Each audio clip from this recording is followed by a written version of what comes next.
Hello friends, मैं अभय वाजपेयी हाजिर हूँ कक्षा 12 से संबंधित अपने अगले टॉपिक के साथ। आज हम लोग बात करेंगे कि निर्वात की चुंबकशीलता, जिसे हम लोग म्यू नॉट कहते हैं, और निर्वात की जो वैद्युतशीलता है जिसे एप्सिलॉन नॉट कहते हैं। तो म्यू नॉट और एप्सिलॉन नॉट अर्थात चुंबकशीलता और वैद्युतशीलता में क्या संबंध होता है, तो इनके संबंध का फार्मूला हमें क्या करना है, डेराइव करना है। तो देखिए, हमें कुछ जानकारी मालूम है। हम जानते हैं कि क्या जानते हैं, हम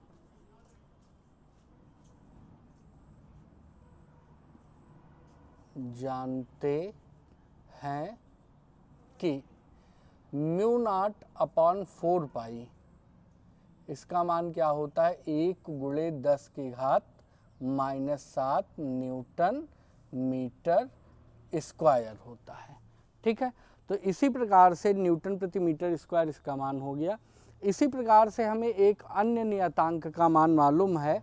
वो नियतांक क्या है, 1/4 पाई एप्सिलॉन नॉट। इसका मान क्या होता है, 9×10⁻⁹ और ये होता है न्यूटन मीटर स्क्वायर। ये आपका newton per metre square, newton metre square plus coulomb square होता है। अब ये जो हैं, इन्हें अगर हम दो समीकरण मान लें, ये समीकरण 1 हो जाए और ये क्या हो जाए, समीकरण नंबर 2 हो जाए, तो इन्हीं समीकरण 1 और 2 से यहाँ पे म्यू नॉट है, यहाँ पे एप्सिलॉन नॉट है, तो इन्हीं दोनों की सहायता से हम म्यू नॉट और एप्सिलॉन नॉट में संबंध स्थापित करेंगे। अब संबंध स्थापित करने के लिए क्या किया जाए, जरा ध्यान दीजिए। या तो हम इन दोनों को गुणा कर सकते हैं, तो अगर गुणा करेंगे तो गुणा करने में कुछ समस्याएं आएंगी, क्योंकि 4 पाई का 4 पाई से मल्टीप्लाई हो जाएगा, बराबर के उस तरफ जाएगा, तो इसका मान रखने में कुछ हमें दिक्कतें होंगी। मगर यदि इन दोनों को भाग कर दिया जाए तो 4 पाई से 4 पाई क्या होगा, कट जाएगा, और हमारा जो मान है या जो वैल्यू हमें प्राप्त करनी हो थोड़ा आसानी के साथ आ जाएगी। तो आइए देखते हैं इनका डिवीज़न करके। तो समीकरण 1 को समीकरण 2 से भाग देने पर, तो भाग देने पर क्या प्राप्त होगा, आप देख सकते हैं, म्यू नॉट अपॉन में क्या हो जाएगा 4 पाई, और होल अपॉन में क्या आ जाएगा, ये आ जाएगा 1/4 पाई, और ये क्या हो जाएगा, एप्सिलॉन नॉट।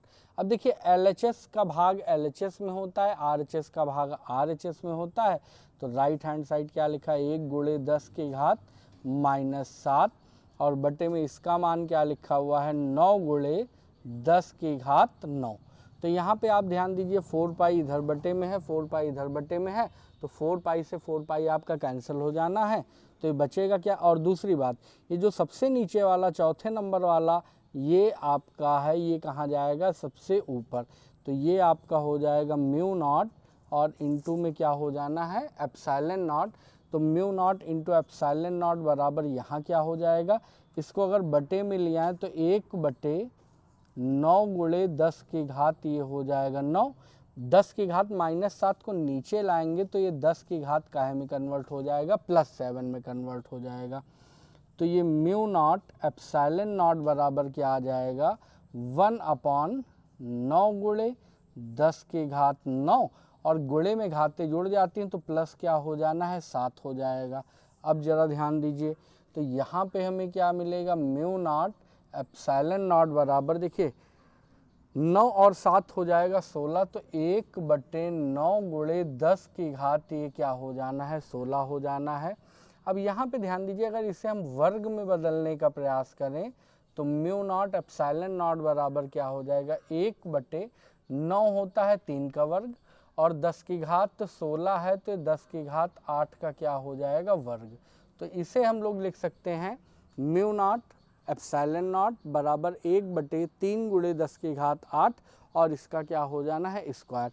अब आप सभी को मालूम है कि ये 3×10⁸ मीटर पर सेकंड, ये किसका, ये आपका C मतलब प्रकाश की चाल को क्या करता है, प्रदर्शित करता है। तो इनके स्थान पर हम ये लिख सकते हैं, तो यहाँ पे क्या करेंगे, ये मान रखने पर, है ना। इसे ही क्वेश्चन नंबर फर्स्ट सेकंड दे चुके, थर्ड। तो यहाँ पे लिख देंगे चूंकि ये है तो इसलिए समीकरण 3 में C का मान रखने पर, तो C का मान रखने पर क्या मिल जाएगा हमें, म्यू नॉट एप्सिलॉन नॉट बराबर 1 बटे, और इसकी जगह C हो जाएगा तो ये क्या हो जाएगा, C का स्क्वायर। अब C स्क्वायर को इधर ले आइए और अगर इसे बटे में ले जाएं तो C स्क्वायर बराबर हो जाएगा 1 बटे म्यू नॉट एप्सिलॉन नॉट। तो यहाँ पे अगर हम C का मान निकालें तो this implies that C is equal, square हटेगा तो अंडर रूट लगेगा, तो 1 का रूट तो 1 ही हो जाएगा, और बटे में क्या आ जाएगा, म्यू नॉट एप्सिलॉन नॉट। तो ये हमारा हो गया म्यू नॉट और एप्सिलॉन नॉट के बीच संबंध। तो इस संबंध की सहायता से यदि C का मान म्यू नॉट का मान मालूम हो तो किसी भी आपके निर्वात में हम लोग एप्सिलॉन नॉट का मान मालूम कर सकते हैं, और एप्सिलॉन नॉट और C का मान मालूम हो तो हम क्या कर सकते हैं, म्यू नॉट का मान हम मालूम कर सकते हैं। तो इस प्रकार से ये जो पहली बात है ये हमारा ख़त्म हुआ। एक चीज़ और ध्यान दीजिएगा, अगर आपसे C की विमा कोई पूछ ले तो यहाँ पे आप ध्यान दीजिएगा C की विमा, तो विमाओं के बारे में आप लोगों ने कक्षा 11 में पढ़ा है। तो C क्या है, प्रकाश है, और इसका मात्रा क्या होता है, मीटर पर सेकंड क्या होता है, C की विमा के लिए ये हो जाएगा मीटर प्रति सेकंड होता है। तो C की विमा के लिए बड़ा ब्रैकेट लगा देते हैं, तो मीटर लंबाई L हो जाएगा और समय के लिए T हो जाएगा, और ये आपके बड़े ब्रैकेट में तो ये ऊपर जाएगा। तो जो C की विमा होगी, C की विमा बराबर क्या आ जाएगा, L, और ये नीचे से ऊपर जाएगा तो T-1। तो C की जो विमा आएगी वो आपकी क्या हो जाएगी, LT-1। तो अब इसके बाद हम लोग अपने नेक्स्ट टॉपिक पर चलते हैं। तो आइए देखते हैं अपना नेक्स्ट टॉपिक हमारा क्या है। अब देखिए यहाँ पर ये जो बातें हुई इनके बाद में हम लोग ये जो वैद्युत क्षेत्र हम लोग ज्ञात कर रहे हैं, अगर हमसे कोई पूछ ले कि ये जो वैद्युत क्षेत्र हैं ये इनकी डायरेक्शन क्या है, किस डायरेक्शन में आपका वैद्युत क्षेत्र कार्य कर रहा है, तो वैद्युत क्षेत्र की दिशा ज्ञात करने के लिए हमारे पास 2 नियम हैं, और बारी बारी से हम उन दोनों नियमों पर क्या करेंगे, परिचर्चा करेंगे। उसके बाद फिर अपने आगे के टॉपिक देखेंगे। तो ध्यान दीजिए कि ये आपका जो मतलब चुंबकीय क्षेत्र की दिशा ज्ञात करनी है, तो उस दिशा ज्ञात करने का जो पहला नियम है उसे हम लोग कहते हैं दाएं हाथ की हथेली का नियम नंबर 1। तो ध्यान दीजिए क्या होता है, नंबर 1 में दाएं हाथ की हथेली का नियम नंबर 1। देखिए इसके 2 नियम हैं। पहला नियम क्या करता है, चुंबकीय क्षेत्र की दिशा को प्रदर्शित करता है, और जो दूसरा नियम है वो चुंबकीय क्षेत्र में बल की दिशा को क्या करता है, प्रदर्शित करता है। तो दूसरे नियम पर भी हम बात करेंगे जब बल के बारे में बात करेंगे। तो अभी फ़िलहाल ये ध्यान दीजिए। देखिए अभी सीधी सी बात है, जैसे आपका ये कोई चालक रखा हुआ है, सीधे से समझिए ये आपका कोई चालक है, और इस चालक में जो वैद्युत धारा आई है उसकी डायरेक्शन इस तरफ है, और ये जो बिंदु P है इस पर हमें क्या करना है, चुंबकीय क्षेत्र की दिशा क्या करनी है, ज्ञात करनी है। तो दाएं हाथ की हथेली, तो हम अपने दाएं हाथ की हथेली को कुछ इस प्रकार से फैला लेंगे, और दाएं हाथ की हथेली को इस प्रकार फैलाने पर क्या करेंगे, ये जो हमारा अंगूठा है इसे हम ले जाएंगे जिस ओर विद्युत धारा प्रवाहित हो रही है। तो अंगूठा हमारा हो गया विद्युत धारा की दिशा में, और हमारे हाथ की जो अंगुलियां हैं वो उस बिंदु P की ओर होंगी जिस पर हमें क्या करना है, चुंबकीय क्षेत्र की दिशा ज्ञात करनी है। तो ये 2 कार्य जब करेंगे, आपका अंगूठा धारा की दिशा को प्रदर्शित करे और अंगुलियां P की ओर हो, तो जो आपका मतलब चुंबकीय क्षेत्र की दिशा होगी वो सदैव हथेली से धक्का देने की दिशा की ओर होगी।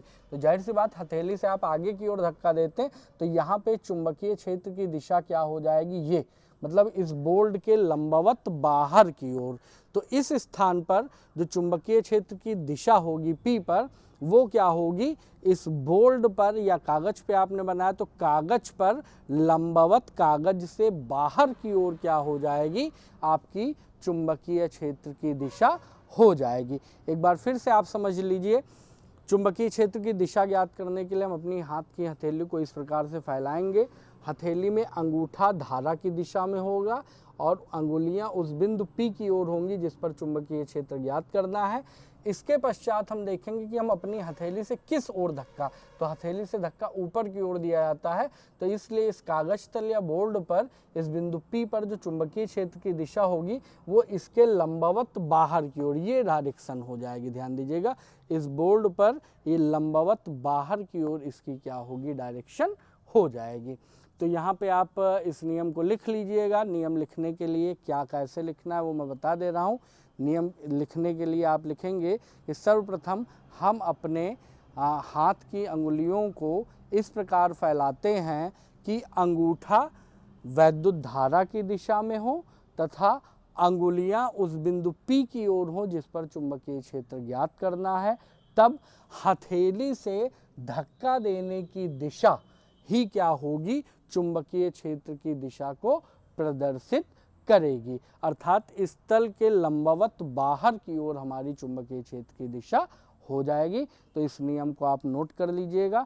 अब हम लोग चलेंगे नियम नंबर 2 पर। तो देखिए हमारा नियम नंबर 2 क्या है, इसे हम दक्षिणावर्ती पेंच का नियम कहते हैं।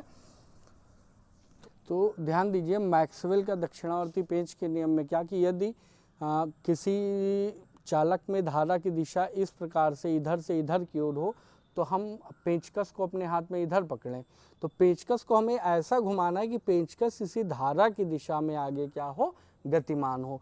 तो पेंचकस जब धारा की दिशा में गतिमान होगा तो पेंचकस जब धारा की दिशा को प्रदर्शित करेगा तो हमारे जो अंगूठा है इसके घूमने की दिशा, जिस दिशा में हमारा अंगूठा घूमेगा, अंगूठे के घूमने की दिशा चुंबकीय बल रेखाओं की दिशा को क्या करेगी, प्रदर्शित करेगी। अर्थात जिस डायरेक्शन में अंगूठा घूमेगा वही चुंबकीय क्षेत्र की क्या हो जाएगी, दिशा हो जाएगी।